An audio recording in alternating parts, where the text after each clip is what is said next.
Karle. I'm a Jesuit and a member of the Ignatian Yoga team, and I'm really excited to be part of the International Samaritans 5K run, 1 mile walk to provide tablets for scholars in developing nations. I personally had the chance to do a few trips with International Samaritans back before I entered the Jesuits, and was a significant part of my entering the Jesuits. And so really inspired by the work and glad to be part of this. And so this is Ignatian Yoga is an organization of Jesuits and lay people that where we integrate yoga and Ignatian spirituality. And so our 4 pillars are community, social justice, embodiment, and spirituality. So I think this run and the work of International Samaritans is a great way to live out these 4 pillars. So this yoga practice is going to be a 15-minute stretch before or after your run, or you could do it both. So feel free to adapt this, make this your own. But this is a short practice that I like to do before or after my own runs. So hope you enjoy, and feel free to reach out with any comments. Right, so we'll begin standing. So just coming to bring a little bit of movement, starting to wake up the shoulders, the upper body a little bit, just to bring a little bit of energy through the joints and the muscles. Just swaying the arms side to side a bit. Then we can start to swing the spine a little bit, waking up the spine, the vertebra. Feel free to move as fast or as slow as feels right for you, depending on whether this is before or after your run. Let's just shake out the hands a little bit, opening up the wrist joints, the fingers. Nice, and we'll do a little bit of more movement for the spine. So taking a side bend over to the left, you can reach for the opposite wrist or just let the arm hang down and really press down through the feet and find length in the spine, in the side body. Continue to breathe as you do this and reach up and over to the other side, lengthening, feel the ribs open and expand. Breathe, rooting down through the feet, lifting up through the hands, and inhale, reach up, coming into a little back bend, gaze up at the ceiling, and then fold forward. Feel free to bend those knees if you need. So those of us with tight hamstrings will have to bend the knees in this forward fold. Let's inhale, halfway lift. Bring the hands to the shins, flat back, extend through the crown of the head, fold forward. 2 more times like this. Inhale, halfway lift. Exhale, fold. 1 more time. Inhale, halfway lift. Exhale, fold. And just grab opposite elbows, hang like a rag doll. Find lots of heaviness, like gravity pull the head down, lengthen the neck. Nice, and we'll take a twist. So take your left hand to your right shin or to the right ankle, straighten the right leg, and bring the hand to the right hip or up to the sky, twist the spine. That left knee can bend, right leg straightens. Again, pressing down through the feet and reaching up with the hand, and keep breathing. And we'll switch sides. Right hand down or opposite hand to the opposite leg. Bend the right knee and straighten the left and twist. Press the feet into the ground. Lengthen through the left leg. Feel that hamstring and twist the spine. 1 more inhale, open the chest. Some more. And exhale, fold forward. Bend the knees, reach the hands back up to the sky. Little back bend. And bring the hands back down to the side and just pause for a moment. Reconnect with the breath. So we dedicate this practice here to the people, to these young scholars. This is such a great way that we can share resources, that we can help build up and make more opportunities for all people in the world. So as we move and breathe and run, may we feel this connection of all those others throughout the world who are participating in this program. Inhale, reach the hands up to the sky. And exhale, fold forward. And step the right foot back into a low lunge. So that knee can stay either up, or you can bring that right knee down. And get a nice deep bend in that front leg. You may choose to stay right here with the hands on the ground, or possibly clasp the hands and press the left knee forward. The back toes can either tuck or stay untucked. You can stay right here or reach the hands up to the sky, either hands with some space between, or clasp the hands, pointer fingers and thumbs extend. And your next exhale, take the hands to frame the left foot, pull the hips back into a half or quarter splits, or maybe full splits for some of you. Pull the left hip back, right hip forward, trying to square off the hips. Point the toes back towards you and breathe. Feel into the hamstring.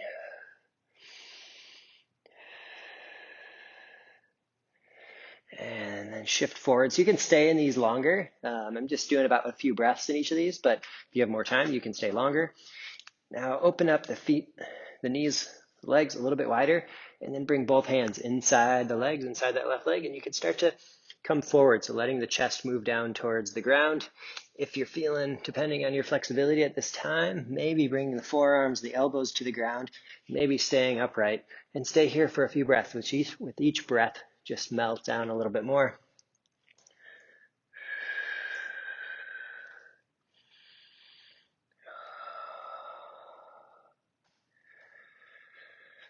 Nice, and slowly rise back up, and we'll just heel toe the foot over to the other side, setting up for a pigeon pose. So you can bend that knee, try to keep the hips square, so rather than falling over the side, keep those hips nice and square for your pigeon pose, but that knee can bend as much as it needs. Some people have their shin parallel to the front of the mat if you're on a mat, but for many of us, we need to bend that knee, but try to keep those hips squared. Then you can stay upright like a pigeon, puffing the chest forward, or start to fold forward, maybe bringing the elbows, forearms to the ground, maybe stacking the hips or the fists to make a pillow for the forehead. Press the left hip back and down.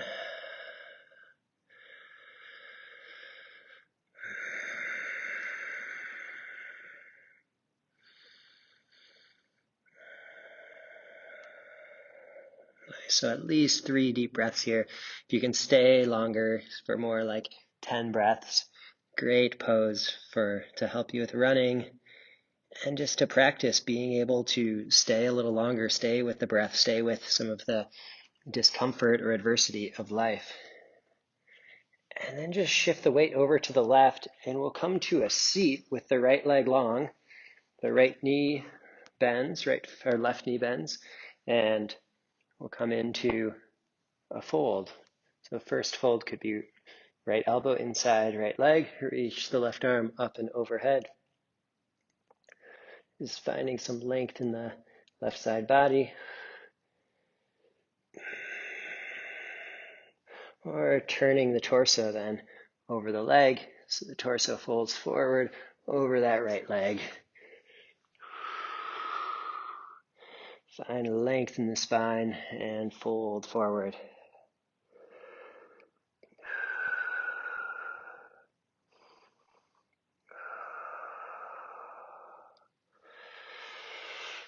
Good. Bring the left hand back to the ground and just lift the hips off the ground. Open the chest. And then we'll come back, and we're going to come back to downward dog. Our first downward dog, just a little in between downward dog, pedaling out the legs, bend one knee, straighten the other, and then pause for a few breaths. Press the heels down. Those knees can bend. Push the hands into the ground. Send the hips up and back, and you'll get a nice calf stretch, hamstring stretch, and so much more. This downward dog really stretches so much of the body. Nice. Now we'll take the other leg forward into that lunge. So repeating everything we just did on the other side. So do the opposite side of what you did, whichever side you did last time. You may stay on the ground. Toes can be tucked or untucked. And clasp the hands, possibly pressing forward, lengthening the spine.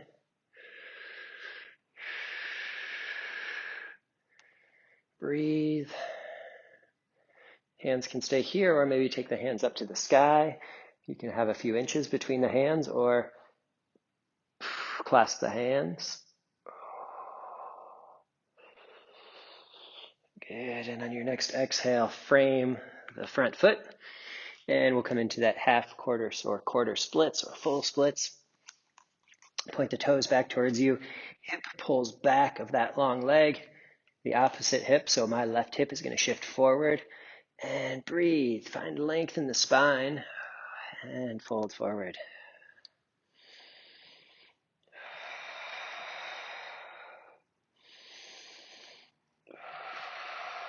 Maybe as you get more flexible in here, you can even lengthen the legs a little longer, coming deeper into the full splits, finding your own edge here. Nice, and then coming back to that low lunge, and we'll come into this lizard pose. So opening space between the legs, between the feet, so your torso can come in between the legs, your arms can come in between the legs, and then start to let the heart, the chest move down towards the ground. Bending your elbows, maybe the forearms, the elbows come down to the ground, and just stay wherever you're at. Find your edge for a few breaths. Breathe into the area where you feel some resistance. Of course, if there's pain, pull back, but if there's just a little bit of discomfort, it might be a good place just to breathe into and see if you can find some softening in there.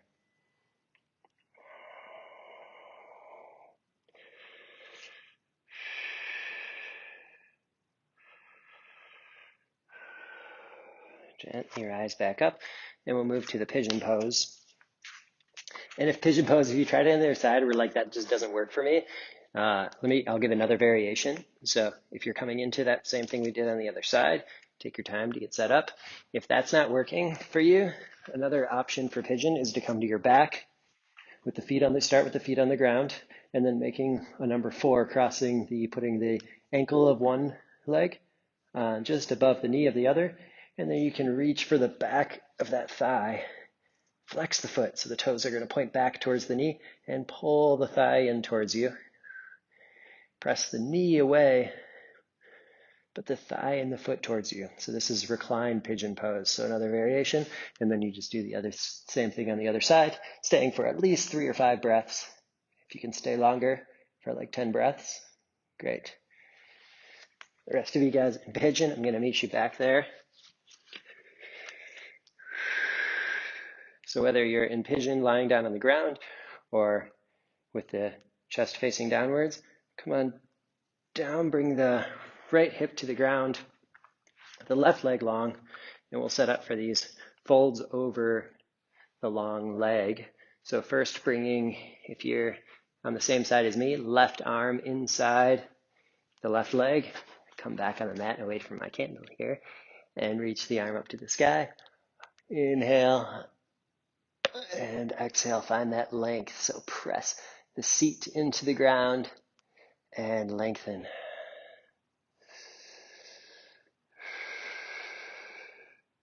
Few breaths here, feeling that nice length and extension. And then turn the torso, fold forward over the left leg. Maybe the hands come to your feet, maybe to the ankle, maybe to the calf, right? So depending on your level of flexibility, your condition of your leg right now, whether it's pre or post run, and fold forward. But rather than just crunching forward, see if you can lengthen the chest, lengthen leading from the heart space.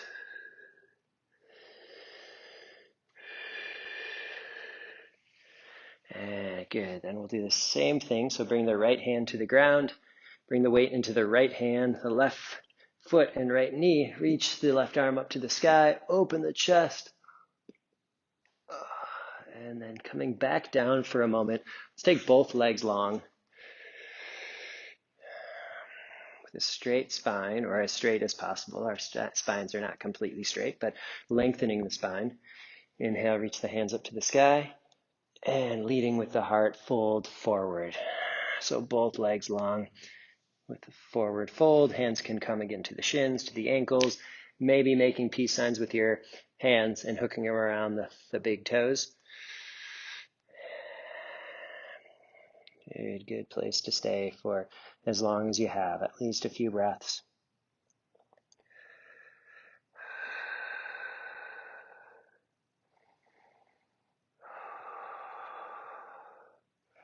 So staying there as long as you're able to. And one more seated pose here, coming into this butterfly pose, Baddha Konasana, bound angle. So you can hook your hands around the toes, take the knees down. You can remain still here, or a nice option for waking up the body is to bounce the knees gently. This could be good, especially for a pre-run time, to get to waken up the energy in the body, get the blood flowing, and relax. Maybe staying upright, maybe folding forward. The different variations here you can play with, taking the hands underneath to get a back stretch. Nice, so feel free to make this your own, depending on what you need. Let's take the legs long. This would be good, especially this final part, the cool down after your run. So post-run time, definitely important to start to come down to the back, cool down. Take the knees into the chest, give yourself a hug. A little bit of rock side to side. Let's cross the legs over and reach for the opposite foot. Maybe a little clunky to grab it. Nice. And pull the knees towards you, the feet towards you. And once you're here, stay here for a little bit of time. And then we'll take the legs over to the right side for a Twirkling twist pose. So let your legs fall over to one side. So my legs are falling to the right, and I'll turn my head to the left. And the left shoulder comes to the ground to get a nice twist throughout the spine, opening in the chest.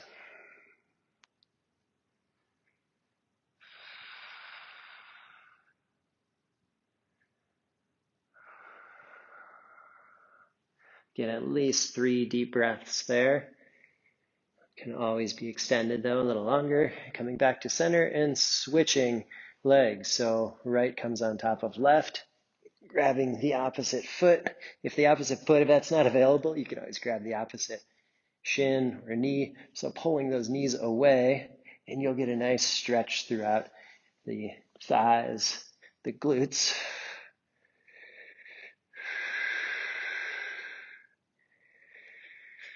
Really nice stretch for running. So staying here for some time and then letting the legs fall over to the other side.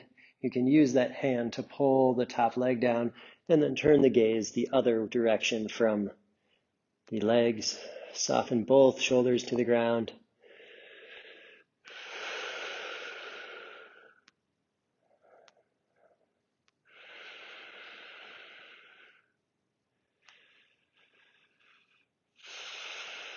Few deep breaths. And then coming back to center. A happy baby pose, always a nice way to end. Reaching inside the knees for the outside edge of the feet. Maybe a little rock side to side.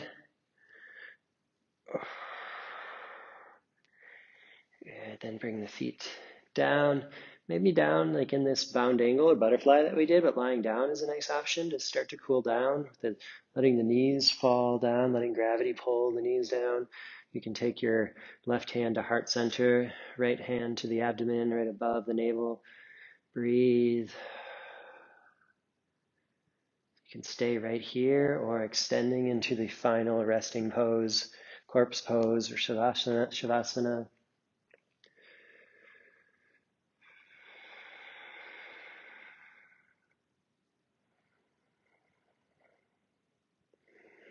And just resting here in gratitude for this time to move, to run, to engage the body, to be part of this community, feeling the spirit connecting all of us.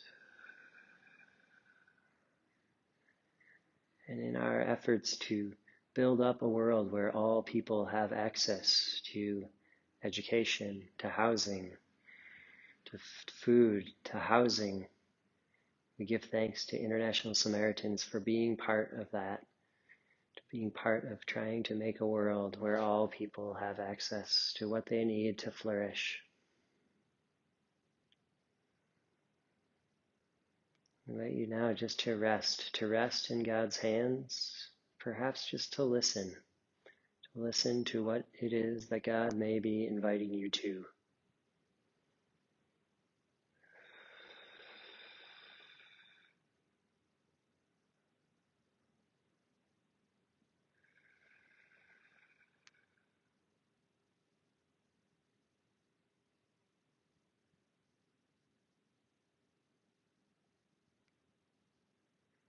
And then when you're ready to start to move again, begin to bring a little bit of movement to the fingertips, to the toes, roll the wrists and the ankles.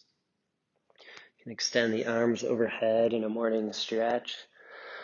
And then very gently, slowly take yourself to the side in fetal position in this posture of rebirth. And slowly make your way up to a seat.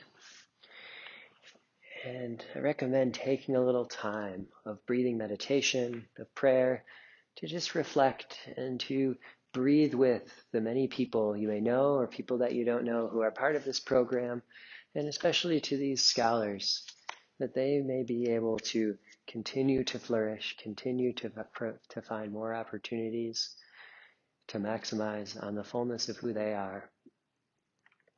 Thank you for participating in this, and check out more videos or reach out to us at Ignatian Yoga.